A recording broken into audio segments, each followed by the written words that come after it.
Augmentation du prix du carburant en Côte d'Ivoire. Le super passe à 875 francs. Ouais, faut croire.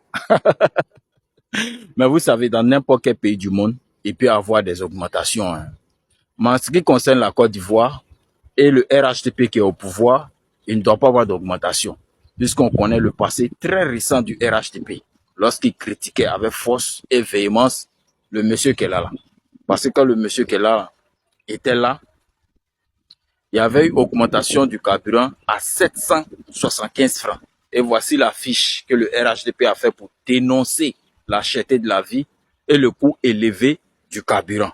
Pour eux, c'était exorbitant, c'était excessif, c'était une exagération. Et ils ont critiqué. Ce n'est pas fini. Le carburant même avait atteint 799 francs. Voilà le journal qu'ils ont fait sortir. Et regardez bien le titre. Le carburant le plus cher au monde. Bon, aujourd'hui, nous sommes à 875 francs. Est-ce que nous, on peut dire non que ce carburant est le carburant le plus cher du monde? Non, on va plutôt dire que c'est le carburant le plus cher de la planète. 875 francs. Et tenez-vous bien, j'aimerais être bien précis. Au moment où le monsieur qui est là, gouvernait la Côte d'Ivoire, et qu'à travers lui, le carburant était devenu cher selon le RHDP, on n'avait pas encore fait la découverte des gisements Baleine et Kalao. Et en ce moment, la Côte d'Ivoire traversait des crises. Mais le RHDP ne s'est pas basé sur ces crises-là. Les problèmes, les difficultés de la Côte d'Ivoire pour critiquer ce qui était là, non. Ils sont basés sur les prix. Et ils ont focalisé directement le pouvoir en place. Voilà, donc, on va faire pareil.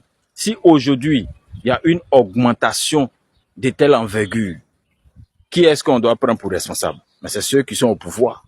Mais lorsqu'on les prend pour responsables, voilà ce qu'ils disent. Ils rejettent la faute automatiquement si la guerre qui est en train de se passer au Moyen-Orient. États-Unis, Israël, Iran. Pour eux, c'est parce que le détroit d'Ormuz est fermé qu'il y a eu une répercussion sur le prix en Côte d'Ivoire. Bon, les gisements que vous avez trouvés là, Baleine et puis Kalao là, ils servent à quoi au juste? Ces gisements servent à quoi? Si ces gisements ne peuvent pas être profitables aux Ivoiriens, à quoi est-ce que ces gisements-là servent? Dites-nous s'il vous plaît.